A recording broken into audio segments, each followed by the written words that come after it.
Oi, oi. Funcionando? Feliz semana. Bom estar aqui com vocês, na presença do nosso Deus aqui, louvando, glorificando aquele que merece e é digno de louvor. Antes de começar aqui, eu queria que você abrisse a sua Bíblia em 1 Pedro, capítulo 4, versículo 13.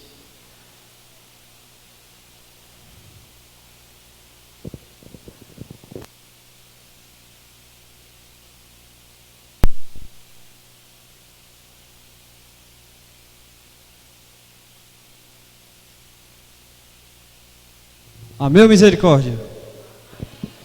Amém. Vamos curvar nossas frontes para primeiro falar com o nosso Deus novamente, para começar o estudo da nossa Bíblia. Oremos. Querido Jesus, muito obrigado por mais uma noite. Obrigado, Senhor, porque aqui nós estamos te louvando e te glorificando. Que nesse momento o Teu Espírito Santo possa habitar aqui e possa pairar, Senhor, para que Ele venha passar a mensagem. E que o Teu servo seja só um instrumento. Nesse momento eu te peço pelos pedidos que aqui foram feitos e aqueles que necessitam de Ti, Senhor, do reavivamento da Tua palavra, que nesse momento possam ser tocados, Senhor. É isso que eu te peço, em nome de Jesus. Amém. Eu queria falar nessa noite sobre um tema que muito se sabe, mas pouco se fala. Deixa eu só fazer um teste.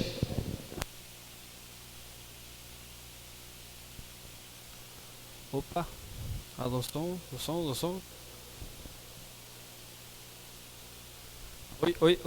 Oi. Oh, pronto, pode deixar assim. Obrigado. Eu estava sentindo muito alto aqui. Eu queria falar sobre um tema, como eu falei, que muito se fala, mas pouco é estudado também, que é sobre felicidade.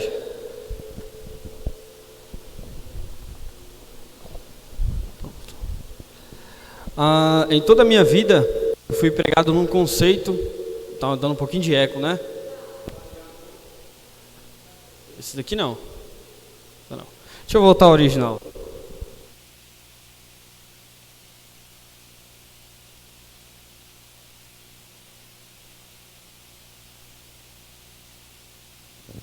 Pronto, vou ficar nesse daqui mesmo.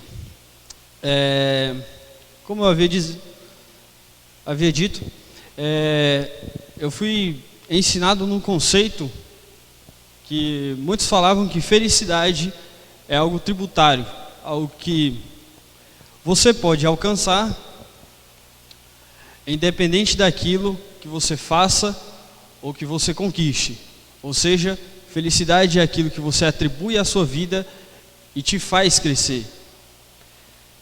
E estudando um pouco sobre isso, eu percebi que felicidade é o contrário disso. Em que sentido? Num conceito normal no dicionário, quando você vai ler em qualquer dicionário no português, felicidade se define pelo seguinte texto: a felicidade é um estado durável de plenitude, satisfação e equilíbrio físico e psíquico, em que o sofrimento e a inquietude são transformados em emoção ou sentimentos que vão desde o contentamento até a alegria intensa ou júbilo. Em outras palavras, felicidade é quando você está longe da tristeza, pelo dicionário. E aí, tudo aquilo que te faz sofrer não tem mais voz. Só que na Bíblia é o contrário. Se você for ler qualquer texto falando sobre felicidade, inclusive esse que nós vamos ler agora, felicidade tem outro sentido, mas eu vou deixar para ler um pouco depois.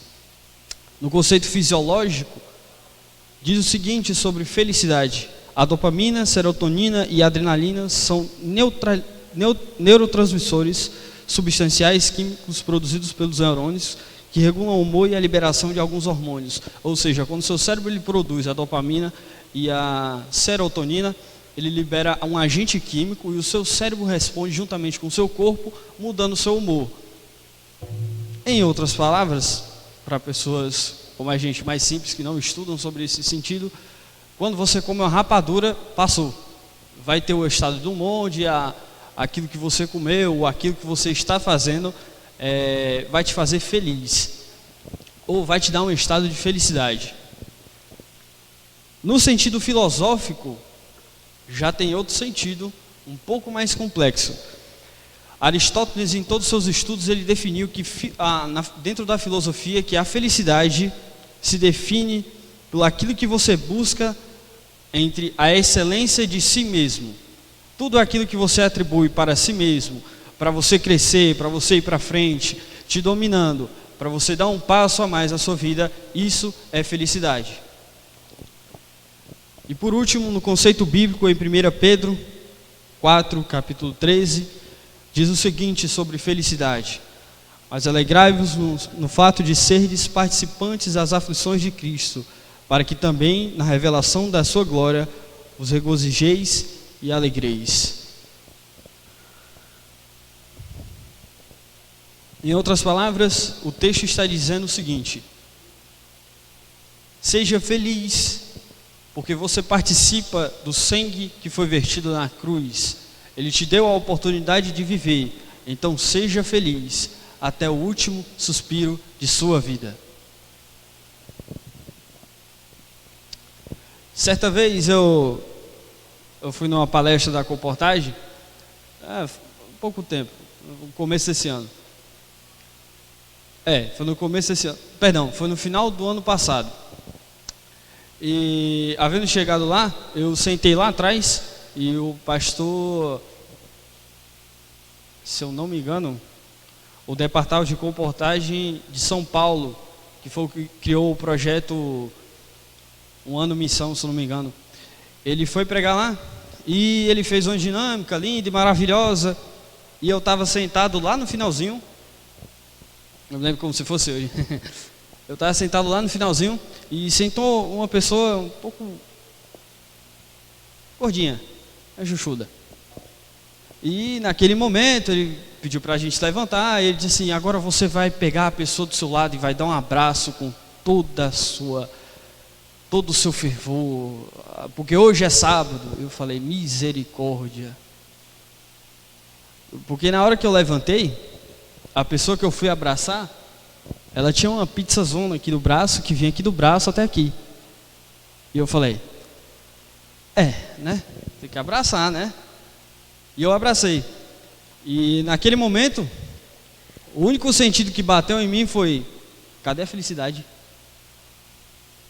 Porque a única coisa que eu estou sentindo aqui é tristeza, né? Aquele melado no braço. Aí eu sentei e passou. O que eu queria dizer sobre isso? Em um estado comum, a felicidade ela acaba te trazendo por só momentos. Momentos vão te trazendo em um episódio em que você pode ou não sentir algo feliz. No meu caso, eu não me senti feliz por dar um abraço, né?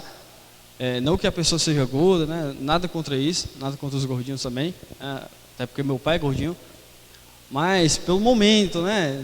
Não dava certo, né? E é uma questão, se você for parar para pensar, que Jesus Cristo ele trabalhou ao longo de toda a sua vida. No Evangelho de Mateus, Lucas e Marcos, a gente percebe que Jesus ele trabalhava um outro sentido de filosofia sobre felicidade, pregado contra os antigos filósofos, né, os que pregavam contra os conceitos filosóficos. E eu tenho uma historinha para contar para vocês. Havia um imperador chamado Ulisses. E Ulisses, isso é uma história real. Ulisses ele foi chamado para uma guerra travada por outro imperador, que eu me esqueci o nome, o imperador que queria destruir Troia, porque porventura a sua esposa estava se deitando com o príncipe de Troia.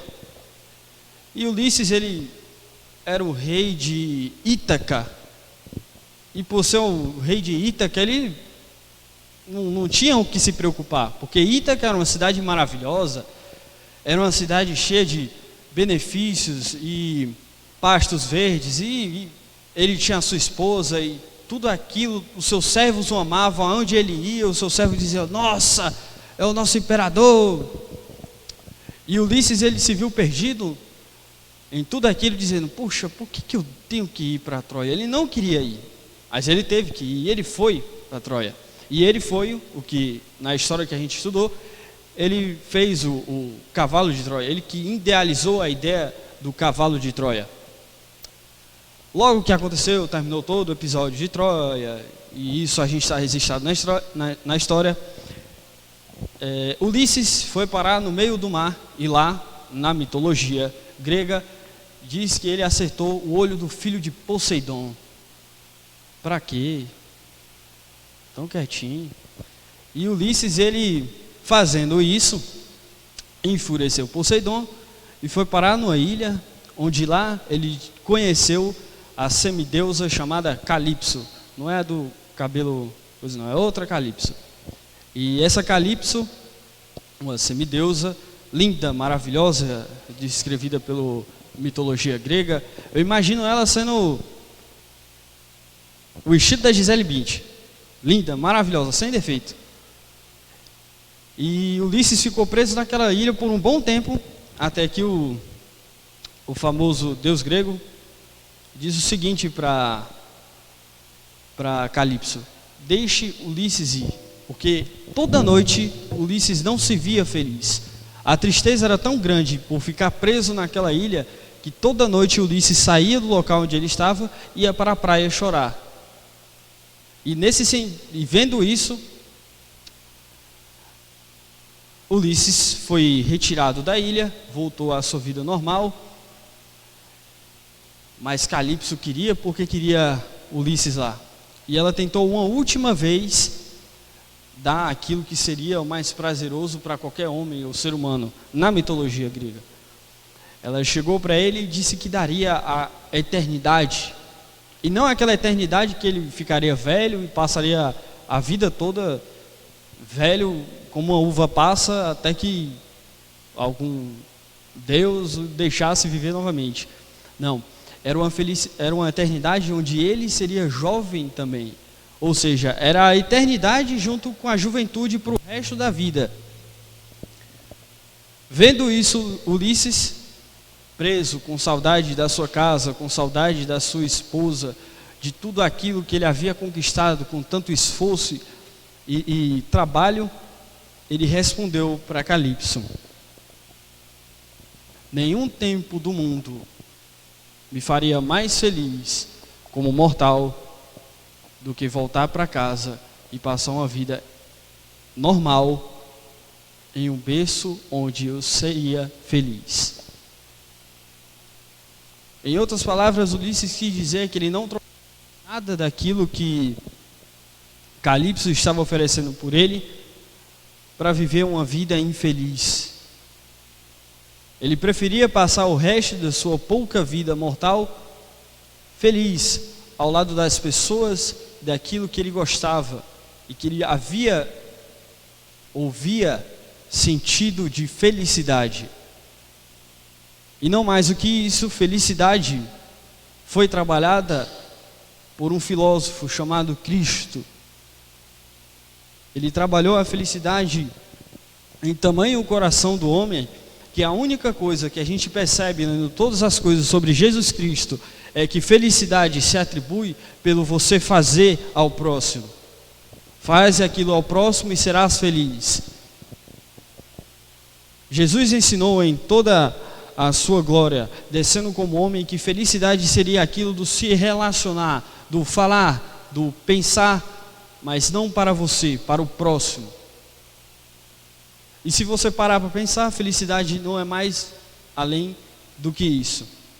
Há uma frase que eu gosto, numa palestra de um professor, eu acho que eu já falei em algum local aqui, mas diz o seguinte: para nós, discípulos do filósofo Cristo, ser causa da felicidade de alguém, nem que seja por um segundo só, é a única meta digna de ser perseguida. A frase é magnífica, há todo sentido por trás, mas ela não tem, se nós não pararmos para pensar o que é felicidade para nós cristãos. Para mim, felicidade é passar o resto da minha vida em cima do púlpito pregando ou fazendo obra de Cristo, seja onde Ele mandar e como Ele mandar. Para mim isso é felicidade. Porque eu fui ensinado que felicidade para mim não é só um momento ou uma causa onde você escolhe aquilo que você faz e você trilha aquilo. Porque em algum momento da sua vida a decepção vem, como veio para mim. Em um determinado ano, eu estava trabalhando e minha mãe mandou uma mensagem para mim. Na verdade eu estava estudando ainda, foi antes de trabalhar, e minha mãe mandou uma mensagem para mim em que eu não me alegrei muito por ela. A vida do meu tio tinha acabado aqui na terra e havia descansado nos braços do Senhor. Mas isso é o que não foi feliz para mim. Meu tio, ele passou uma vida inteira a entregar-se não ao próximo, a entregar-se às coisas. Ele se entregou no mundo onde ele não sabia qual era o passo que ele ia dar, porque o passo que ele ia dar era um local escuro, vazio, onde a única coisa que deixava ele feliz era colocar uma breja de 1 litro no bucho e depois cheirar um pó, fumar uma maconha e colocar coisas nas suas veias. Para ele isso era felicidade. Ele não tinha o sentido de felicidade levado por família. Ele não tinha um conceito de felicidade formado como nós aqui temos, em que ir para a igreja, fazer as coisas para o próximo, orar a Deus e fazer tudo aquilo que os 10 mandamentos diz, é o que nos faz feliz. Ele não tinha isso em sua mentalidade. E ele não havia guardado da mesma forma que muitos aqui guardaram os 10 mandamentos ou os conceitos bíblicos. Ele não tinha nenhum preceito ou conceito bíblico formado em sua mente, a não ser que não faz isso e Deus te castiga. Se pararmos para pensar, a felicidade para um cristão é uma coisa linda, maravilhosa, é uma Ítaca, como era para Ulisses. Porque se pararmos para pensar, a Nova Jerusalém é algo maravilhoso. Andar em um local onde será totalmente de ouro, e terá o rio passando, onde você não vai se afogar, você provavelmente vai ter asas, verá o rei todos os dias, aquele que criou os astros, a terra, o universo, seres. Isso é algo fenomenal. Mas para algumas pessoas que estão longe dos caminhos do Senhor e principalmente nunca conheceram a Jesus, felicidade é morrer ou viver intensamente. Porque não há um conceito formado de felicidade. Eles não sabem o que é felicidade. E muitos deles atribuem felicidade a algo ou alguma coisa. Eu queria fazer uma pergunta para vocês. Quantos aqui são casados? Pronto. Quantos aqui são filhos ou filhas? Tá. Quantos aqui são os mais velhos? Filhos mais velhos? Pronto. Vou eliminar alguns. Quantos aqui são os irmãos mais novos? 1, 2, 3, 4. Ok. Eu devo falar que eu fiz a vida do meu irmão um inferno. Ele não tinha felicidade nenhuma todos os dias. Porque tudo que ele fazia, ou quando eu fazia algo de errado, eu colocava a culpa nele e ele sempre levava a culpa. O bom era isso. Ele sempre levava a culpa e ele sempre apanhava, e a minha felicidade era ver o meu irmão apanhando. Eu digo que o maravilhoso era eu ver o meu irmão chorando, sorrindo. E eu sorrindo ao lado. E eu sinto em dizer para os mais novos que meu irmão comeu o pão que o diabo amassou. Pelo menos comigo, como irmão mais velho. Mas uma coisa que eu ouvi dele, quando ele saiu para a faculdade, foi que ele disse para mim. Ele disse para mim, a felicidade para mim era a gente morar com o nosso pai e a nossa mãe, ter as dificuldades que a gente tem hoje, mas mesmo assim ainda crescer. Algo tão simples, tão formado numa cabeça de uma pessoa, que felicidade é algo que não é algo, é alguém. No caso, pessoas, que felicidade para ele era viver simples, não era em ter algo, é ter alguém, que se torna um pouco hipócrita da nossa parte dizer que a felicidade só é traga com dinheiro. E ela só é conquistada com dinheiro. Isso é conquistada quando você está no topo. Eu queria dizer que felicidade é o contrário. O verso 14 de 1 Pedro, não precisa abrir de novo não, se você fechou. Diz o seguinte: se pelo nome de Cristo sois vituperados, bem-aventurados sois, porque sobre vós repousa o Espírito da glória de Deus. A última parte te choca com uma promessa, porque diz o seguinte: porque sobre vós repousa o Espírito da glória de Deus. Além de você ter sido lavado no verso 13, por participar do sangue de Cristo, você repousa no Espírito do próprio Deus, no Espírito do Pai.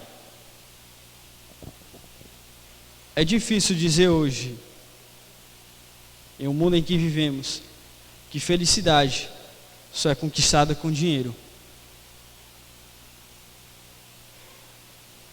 Irmão, hoje eu queria que você saísse com uma coisa na sua cabeça de tudo aquilo que é formado sobre felicidade, seja em qualquer lugar que você leia, escute, ouça, veja, que felicidade, por mais que ela seja conquistada com dinheiro, ela não é felicidade se você não faz aquilo que Deus mandou.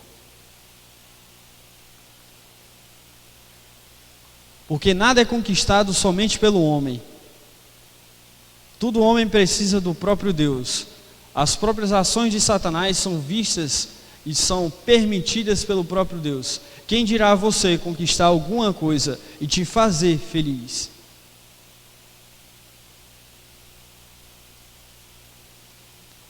Eu falei primeiro o conceito para mim de felicidade aqui para vocês, que felicidade para mim era passar o resto da vida pregando aqui em cima e fazendo aquilo que Deus mandar. Lendo tudo aquilo que eu já vi em toda a minha vida, lendo a Bíblia, vendo todos os preceitos que Jesus mostrou sobre felicidade, eu digo e reafirmo que felicidade não é passar uma vida inteira aqui subindo em cima do púlpito, porque eu não sou preparado e nunca vou ser preparado. Não para essa obra. Deus capacita, Deus ele dá a ferramenta e você pode ser um bom instrumento, sim, mas você nunca vai estar preparado para essa obra que é a missão do Senhor.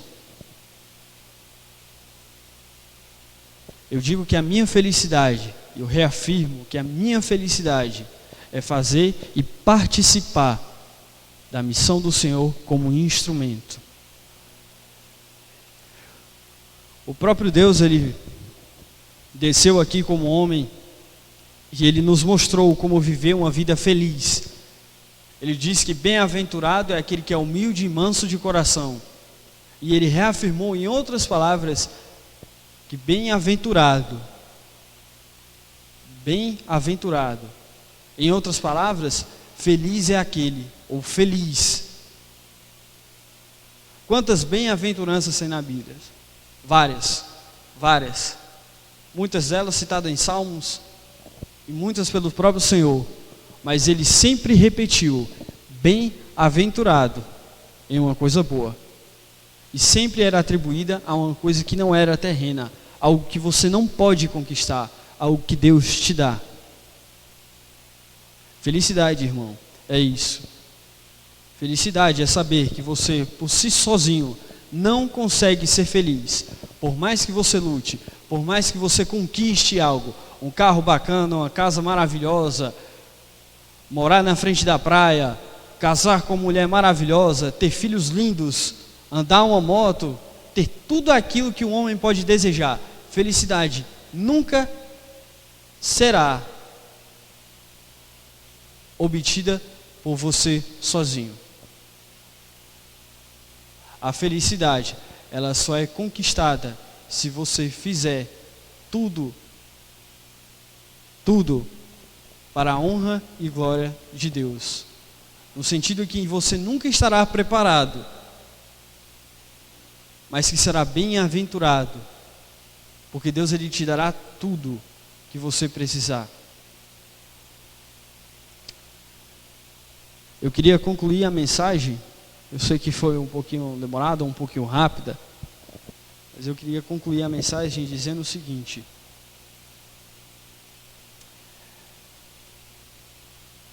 verso 17: porque já é tempo que comece o julgamento pela casa de Deus. E se o primeiro começar por nós, qual será o fim daqueles que são desobedientes ao Evangelho de Deus?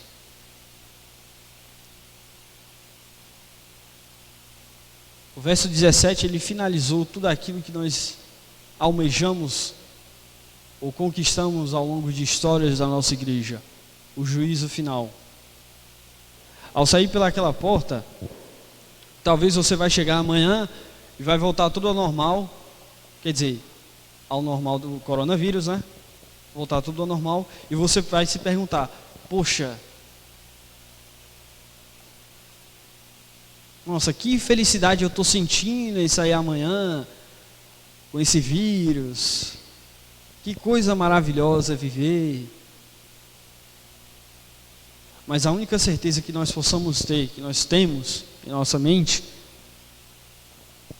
é que haverá um julgamento. Esse julgamento é escrito como João escreveu em Apocalipse. Você pode ver no verso 20, ou no capítulo 14 ao 22. E esse julgamento terá o próprio Cristo descendo para julgar a sua criatura. E o mais triste disso é saber que muitas pessoas não estarão felizes ou não estarão satisfeitas com a volta de Cristo. Talvez você esteja preocupado com sair amanhã e dizer assim: poxa, o que eu vou comer amanhã, o que eu vou fazer amanhã para me distrair.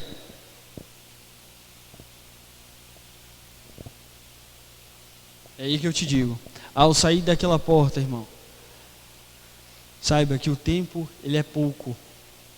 A duração dessa terra já está acabando.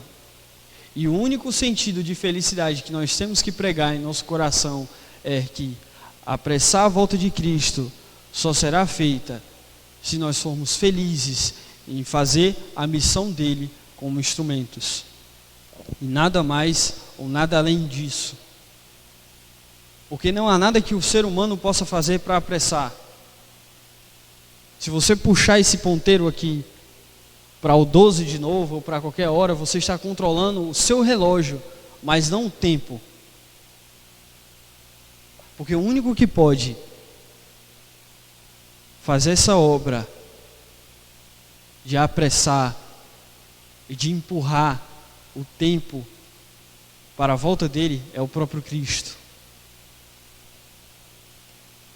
Que hoje nós possamos sair com a certeza de que a felicidade seja algo que nos mova a cada dia, pregar aquilo que nos faz feliz em nosso coração, que é isso daqui. É isso daqui.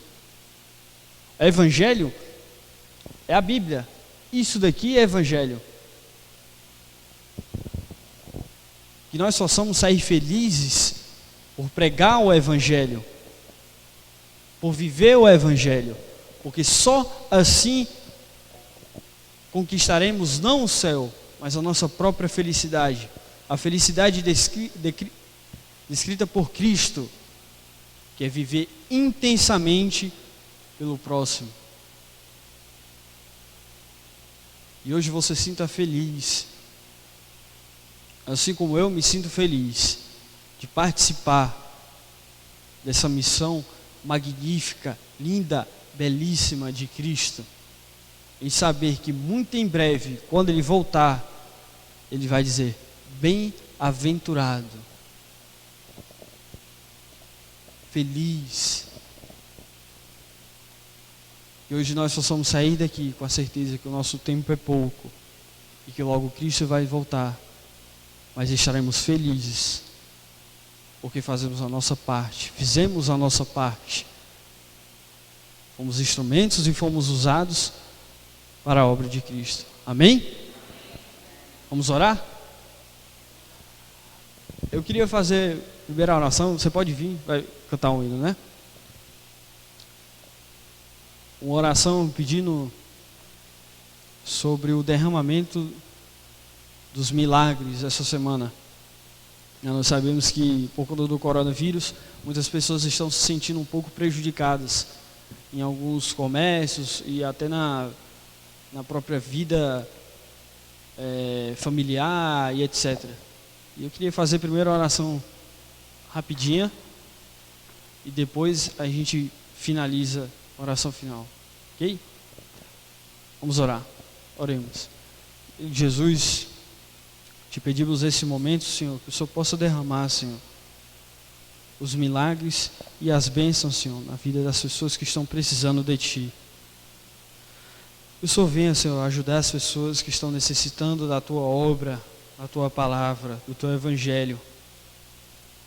Que o Senhor possa abrir o comércio e possa ajudar aquelas pessoas que estão necessitando de Ti, Senhor. Pessoas que realmente estão precisando, não têm de onde tirar, Senhor. Que essa oração possa chegar ao Seu trono, Senhor. Que o Senhor possa abençoar as pessoas que estão necessitadas de Ti, Senhor.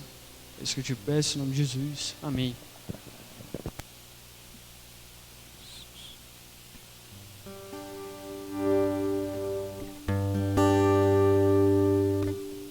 A verdadeira felicidade, ela sempre esteve de braços abertos para nós.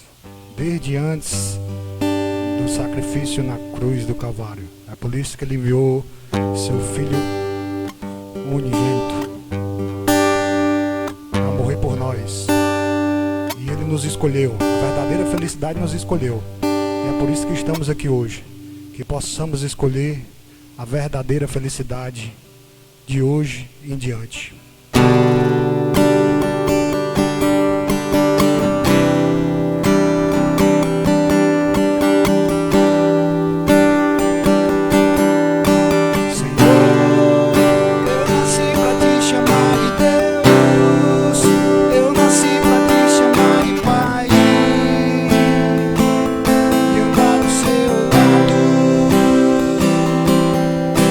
Senhor, desde o ventre da minha mãe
escolho Cristo todo dia. Já morri pra minha vida, agora eu vivo a vida de Deus. Amém.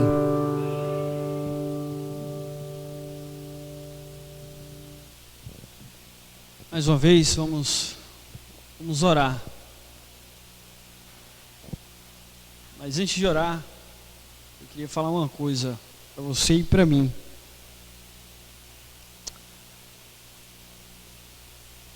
A felicidade, ela pode ser encontrada na Bíblia. Pregando o Evangelho, lendo o Evangelho, vivendo o Evangelho. Porque a felicidade vai voltar para nos buscar. Nunca esqueça que a felicidade de um cristão é o próprio Cristo. E ser igual a Ele, ou viver como Ele viveu, servindo o outro, fazendo tudo ao próximo, ensinando, é a única meta digna de ser perseguida. Oremos. Querido Jesus, nesse momento, o Senhor possa nos abençoar, Senhor. Abençoar cada família dessa igreja, a cada membro aqui presente. Que o Senhor possa nos preparar para essa semana, Senhor. Essa semana possa ser uma semana cheia de bênçãos, cheia de milagres, Senhor. O Senhor venha nos abençoar, derramar a Tua bênção especial, para que nós possamos viver a Tua palavra. Que nós possamos sentir a felicidade que és Tu em nossa vida. Nos transforma, Senhor, para que nós possamos cada dia mais nos alegrar em Ti e fazer a Tua obra, Senhor. E nós assim possamos perseguir essa única meta, Senhor. Nós possamos ajudar o próximo, fazer ao próximo tudo aquilo que queremos a nós mesmos. Venha nos abençoar nessa noite, uma noite tranquila de sono. E que amanhã, Senhor, o Senhor possa nos abençoar, nos lembrando que só Tu és Deus, que só Tu nos traz a felicidade. É isso que eu te peço, em nome do Teu Filho amado Jesus. Amém.